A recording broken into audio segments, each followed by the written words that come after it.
Oh, that's a big one.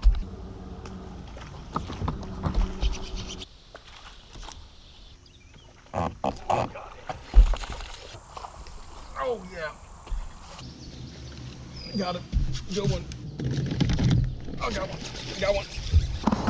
Yeah.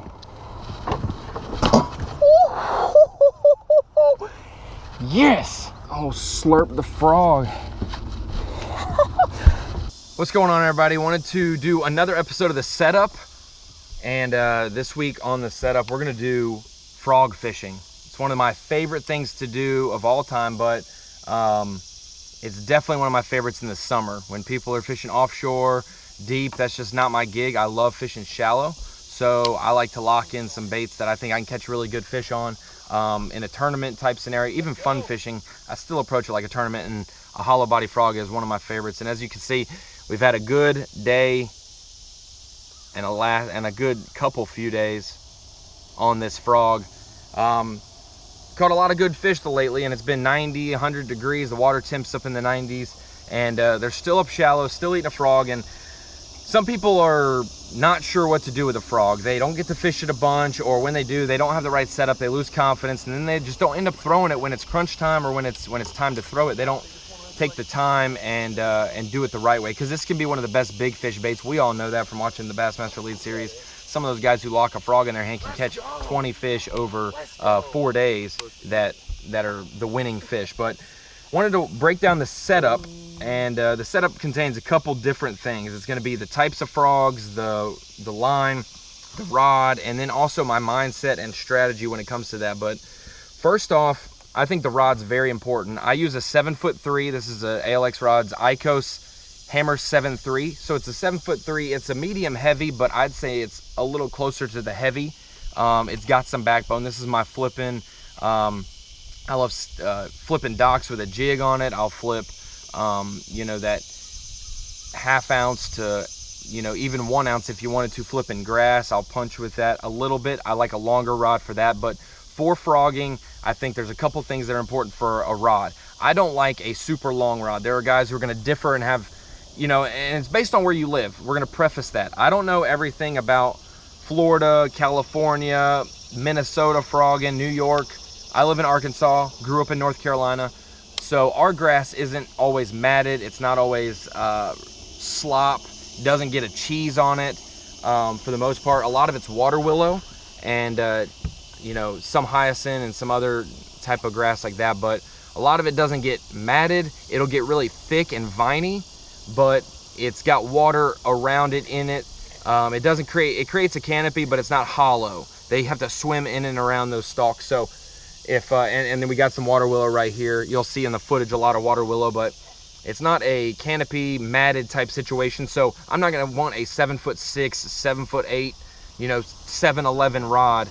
I like a 7'3". It's light. I can twitch it and keep that cadence going. Popping that tip is one of the most important things for a frog, whether you want the frog skirting towards you straight at you, or if you want it walking the dog. I think a 7'3", just like you want with a spook or a walking topwater bait, you want to be able to have enough tip action to be able to get that thing to go side to side. Now, frogs will change, unlike spooks and some of those that are hard bodies. Once you get a couple fish on a frog, once you get it torn up, it might not walk the same, and you're like, wow, it's been walking fine all day, but now all of a sudden it won't. Mine did that a little bit today. I had to work with it a little more, catching a couple good fish on it, scratching it up, changing the way the line tie comes out of it. Sometimes it wants to pull out some. Adjusting that. That's one good thing about a hollow body, is you can always adjust it. So for a rod, 7'3", medium heavy to the heavier side. I do fish some thicker grass, so I want to be able to horse them out of it if I can. I think that's important. So 7'3", IKOS Hammer 7'3", medium heavy on the heavier side. It doesn't have a fast tip, but it's got a quick enough tip. You know, it's definitely a middle of the road tip. It's not a slow tip. It's that perfect tip for flipping, for topwater, and everything in between. It's not just for one or the other. It's great, great rod for that. So Hammer 7'3", and when it comes to line, I've seen some guys fishing ponds, even fishing tournaments at times, throwing mono. Mono is great because it floats. It's a great topwater line for poppars, even some trebled topwaters like a spook. I know a lot of guys throw braid for their whole entire rod, and they'll have a foot or two of mono so that the trebles don't tangle in it. This is a different kind of approach. It's all braid for a frog. You might have confidence in mono, and hey, do you. If you have confidence in something and it works and you don't lose them, definitely do you. I used to be a nothing but mono guy, never liked fluorocarbon, switched to it, and now I rarely throw mono, just in certain topwater situations, in different other situations. We've seen Rick Clunn win the St. Johns River on a spinnerbait with mono. So mono is a great line, not for a frog in my opinion. 50 to 65 pound braid. There's a lot of different braids out there. I throw Power Pro and I throw Seaguar, the Smackdown braid. There's two different braids there. Some guys like a flat braid, a round braid. It makes noise coming through the guys. It doesn't make, I don't bother with that in my head. That's just too much for me. But I like 50 or 65 pound braid based on the cover you're fishing, how you need to snatch them out, and how braid doesn't really stretch. It doesn't stretch at all. So when that fish eats it and you make contact, you don't want to lose contact, but you want to get that hook penetration, get them through the grass, bring them through the cover, and get them in the boat. Most of the time, you're boat flipping everything on this thing. Or if you have a buddy that can net it or grab it, whatever. I grabbed a 6 pounder at Dardanelle. Probably could have boat flipped it. So with the rod, with the line set up, you shouldn't have an issue boat flipping it. They might come off, but they shouldn't break off. So there's the rod and the line, 50 to 65 pound braid, a 7'3" medium heavy to the heavy side. Now when it comes to frogs, I got a bunch of frogs sitting right here. I got popping styles, I've got walking styles, and I've got reeling styles. So as you can see, I've got 2 walking styles, 2 popping styles. So when it comes to frogs, I don't have a bunch. You know, it's a $10 to $15 bait, and it's on braid. If I'm ever hung up, I'm going and getting it, or I'm pulling the cover into the water. I'm not gonna break off on this normally. So I normally don't lose a bunch of frogs, so I don't have a bunch of them. I should, but I know what I like, so I get a couple colors, and I'm good to go. The one that's probably the best, I'm gonna go 3 different ends of the spectrum. One end, the other end, and then the one all around. I'd say this is a Spro popping frog. I don't know if it's the 60, 65. I don't know the model. I just kind of eyeball it in the store and know what I want. This one's been eaten up. As you can see, there's a bunch of teeth marks. I showed you guys that a little bit ago. Bunch of teeth marks on this one. This is called Killer Gill. This is a great bluegill color, but it's great all around. That's what the fish are gonna see. That's what they're gonna see, that silver bottom. So whether it's imitating a bluegill, a shad, a frog, whatever is imitating, that silver's not too intrusive of a color. It's not a chartreuse, it's not a red or an orange. It's nothing that's gonna maybe deter a fish. I don't know if this silver or this this dulled down matte color is gonna deter any fish. I don't think that that's going to at all. So that's probably one reason why it works so well. And then it also does imitate that bluegill with the greenish back, with the green and green pumpkin sides. Got a little orange mouth there. That's perfect. I love watching that. I don't even see my frog when I'm looking at it. I'm looking at the mouth. I see that orange cupped, and I can see what the frog is doing. If it's, and especially when a fish blows up on it, I can see, is that orange gone? Is it under the water? Can I see that orange anymore? I know real quick, do I have to wait or not? It's got some different colored, blue, black, and purple tails. I don't think the tails matter as much, because for me, my frog is consistently coming. It's never a bloop, bloop. For me, 9 times out of 10, it's always going to be moving pretty quick. If there's a stump or an underhanging tree and I skip underneath it, I might take a little bit longer on my pauses. But I don't think you're not dealing with lethargic fish. The fish that are going to eat this are the ones that are trying to kill it. They're not going to play with it. They might play with it in the sense of playing volleyball, where they knock it up out of the water. But when they're coming after this, they're not going to bite it like a Texas rig, where they're going to just eat it and then nibble on it. They're going to kill it, and they're going to try to just destroy this thing. So Killer Gill, great color on the Spro popping frog. One other popping frog that I like is the Strike King popping perch. It's got a different kind of tail system. As you can see, the two. These are kind of that skirt material. This is kind of a almost like a, I don't know, a fanned tail. They're rubber strands, but they're thicker. You don't trim these. I think trimming these is important at times. It's really what your preference is. These are a little off because I've caught some fish, I've cut them, and they've changed, but normally I don't really vary them.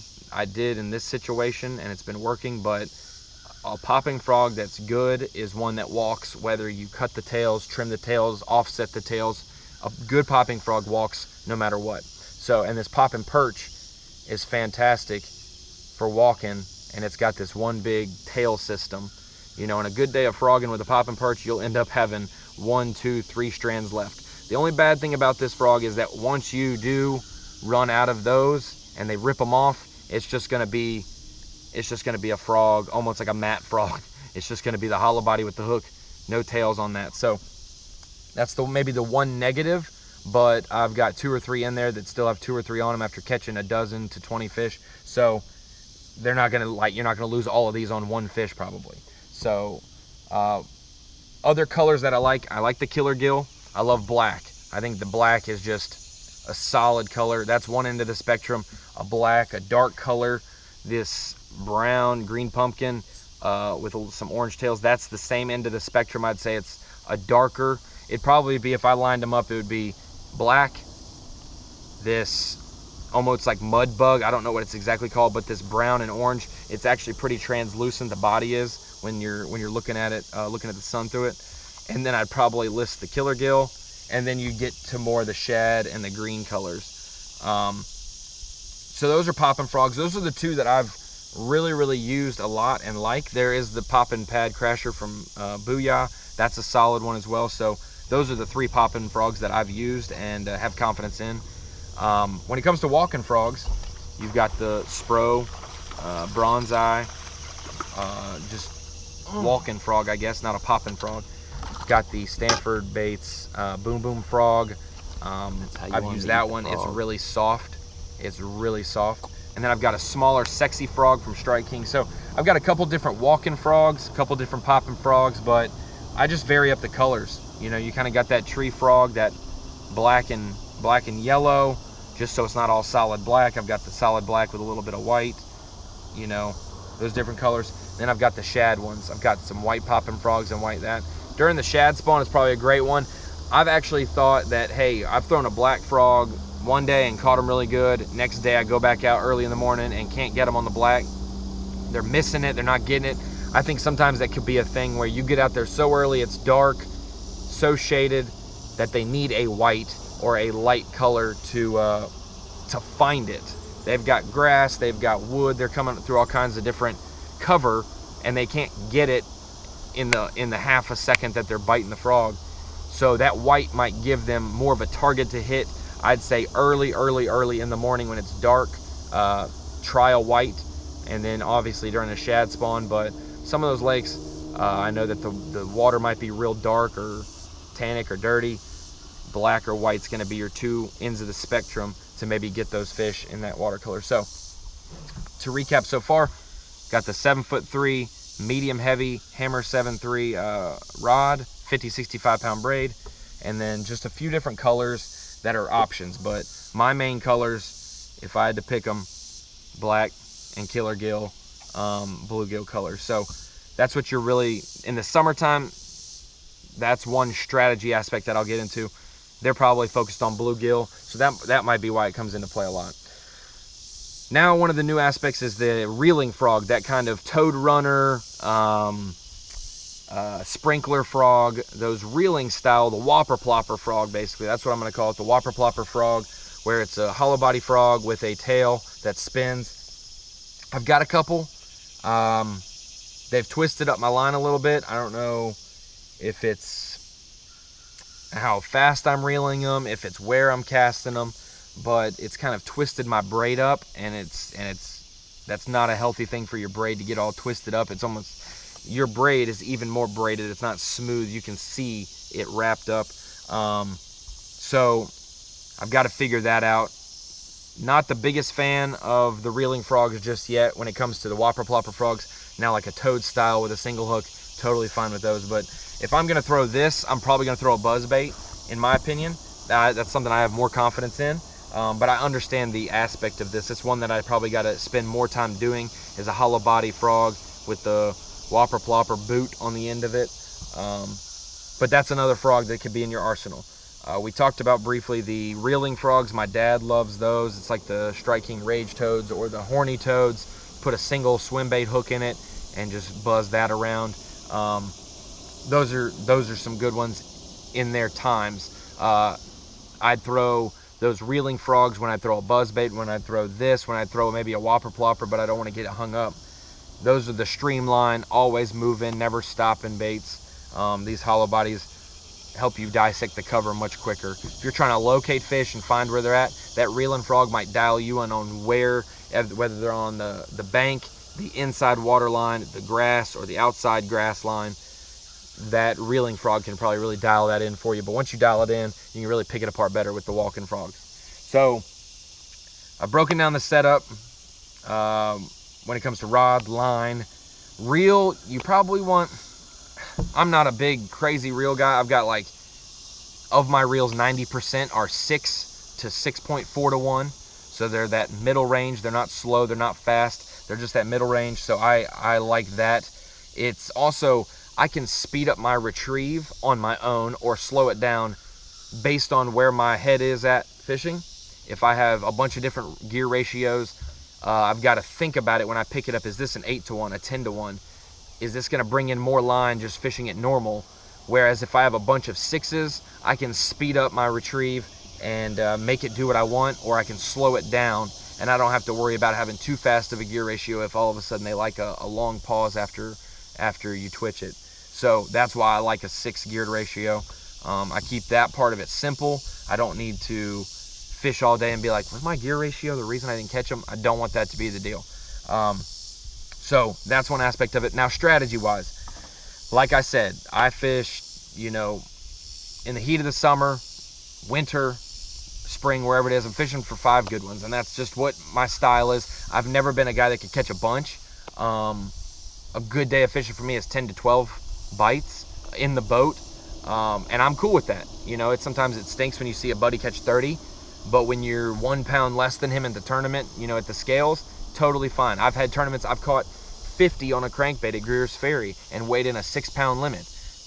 I have no idea why. So when it comes to my strategy, I'm always thinking about what can I ride or die with all day in a tournament, and be comfortable with doing it, whether it's a chatterbait catching some quality with some numbers, whether it's throwing a frog, and hey, if I get 5 bites all day, we'll be in good shape. There was a little tournament that blasted off this morning, and I would have loved to get in it because we had 5 good keeper, or I'd say 3 good keepers in the first 2 hours of the day, and we had a limit. And so, like, then you're just hunting the rest of the day for a single solitary fish or 2. So that's part of the strategy. Is I'm gonna go and target pieces of cover shallow that aren't gonna have a school of fish on them. They're not gonna replenish. These one-day tournaments, you gotta have 20 pounds to win a lot of these tournaments. So I'm gonna go for the places I think are most high percentage to catch a big one. And then once I maybe get a kicker out of the way, I'll fill a limit, but I'm still in that kicker mindset of trying to hunt for them. So I'm locking this thing in my hand, and I was talking about it earlier on the water that you'll have a weird lull for an hour or two. You're catching them, bang, bang, bang, bang. You'll do something, or you'll switch areas, and you don't catch them for an hour or two. And it's probably like that all over the lake. There's probably a point in the sun or the moon or something where the fish just don't get on the frog as much. Maybe they smack at it, but they're not eating the frog. And that is one aspect where it can get frustrating. But you pick up a bait, you pick up another bait like a chatterbait or a swim jig, and you just keep catching them throughout the day. And then you'll pick your points when you want to throw a frog. When there's a shady overhang tree, high percentage spot. When there's a shallow ditch and they have got grass on both sides, that's a high percentage area. So that's my mentality when it comes to fishing a frog. Is I'm gonna fish for quality fish all day long. If I catch some 1 to 2 pounders, that's totally fine, but I'm gonna have that mindset that if I lock this thing in my hand, I will catch a 4 to 5 pounder, or given the quality of the lake, a 3 to 4 pounder could be a good one. And you'll get surprised by it, but it gives you that good feeling in your gut. Hook sets, that's something that everybody asks, how long do you wait for a frog hook set? I don't have it down to a science, but I'll say this. You just got to go do it. You just got to miss 25 fish before you know how to do it. And I could explain, you know, it's 0.4 seconds before I set the hook, but really it's in the moment. Your senses are going to be going off your sight. You're hearing it, you're feeling it, but that's the biggest thing. Hear the blow up or see the blow up, but feel the fish. What if I can explain this well, not in a time frame of how long you wait, but in my style is I'm going to be working my frog. I hear the blow up, I see the blow up, whatever. I'm going to twitch it one more time as if there's never been a blow up on it. I'm twitching it like it's the next walk in the sequence. It's bump, bump, bump, bump, blow up happens. I'm walking it one more time because for one, it tightens your line. My line's always pretty tight, but there is a little bit of a bow in it when you're twitching it that quick sometimes. That one more reel and twitch tightens your line. You can feel them on there. It sounds so weird in a 0.7 seconds from a fish not being on it to it eating it to you setting the hook.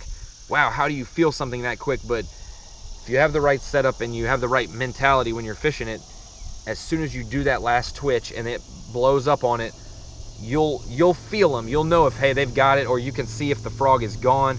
And all of those things combined together, you'll set the hook and you'll get them. I've missed a couple today, chalked it up to 1-pounders. Because when you sit there and you miss one and you're like, man, that was a little blow up. Maybe it was a bluegill, maybe it was a 1-pounder. I've caught bluegill on frogs before. So I've caught frogs on frogs before. So it could be any number of things. It could be a small pickerel. I'd say 9 times out of 10, if it's a 3+ pounder, they're gonna let you know they're a 3+ pounder when they blow up. If you're missing ones that are just barely doing it, I had that issue at Dardanelle in a BFL last year. I thought I was missing them, and I was like, why did they get off the frog all of a sudden? They didn't.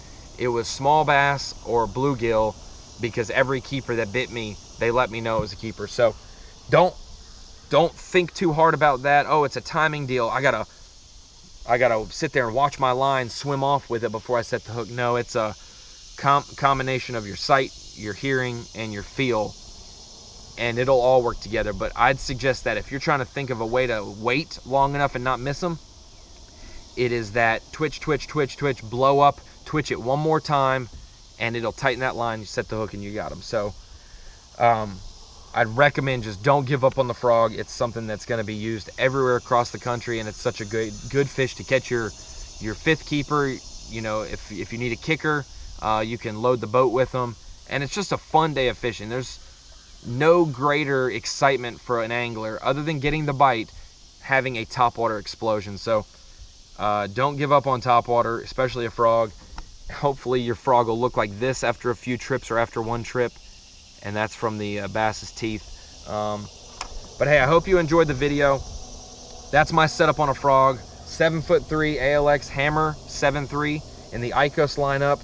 Great weight in your hands. It's not too heavy. It's not a broomstick rod. It's great for that sparse cover, even that long line of vegetation. I like it, but maybe for mats, maybe thicker cover, like, you know, cheese mats and stuff in Alabama or California or Texas or Florida, you might want a 7.6, you might want a 7.8, you might vary that up a little bit. But given where you are in the country, I'd say 75% of the country, you could use this 7.3 rod and be totally fine, because there's one extreme or the other. You either have no grass, a lot of grass, or a lot of the states have a sparse cover. So 7'3", 50 to 65 pound braid. I've already said that a couple times. And then just get a popping frog in a natural color like killer gill or a black. I don't know what it is about black. It's just the silhouette. It's just the object there. We saw a baby bird fall off a tree earlier and scurry around. I like to land it right up on top of the grass and pull it into the water if I can. And I know when I'm working it, I like to splash it down and as quickly as I can make that thing pop a couple times. Because if it's something falling out of grass, if it's a dead bluegill that's fleeing or trying to stay alive, or a baby bird falling out of a tree, they're not going to be like, splash, oh cool, I'm just hanging out in the water. No, they're going to fall and they're going to be freaking out. They're going to just try to scurry away, and that's sometimes they'll bite it right when it lands on the water because they're waiting there. That's their ambush thing. they're opportunistic creatures. So frog fishing 101, I'm not the best at it, but I love it, and I've spent a lot of time doing it, and I dedicate myself to catching. Hey, if I'm only gonna catch 5, I'm cool with that as long as they're all keepers. And most of the time when you're throwing a frog, most of your bites are gonna be keepers. So there's the setup, episode 2. I hope you guys liked it. Drop any questions that you have that I might not have answered below. I'll try to get to those for sure. Maybe do another video if there's enough questions, but let me know what you want the setup to go on next. We did one on episode 1 on the chatterbait. Hope you guys enjoyed that one. That's my favorite bait of all time. A frog is a close second, and I hope you guys enjoyed this episode. So that's Ronnie Moore. That's the setup. That's frog fishing. Right about there.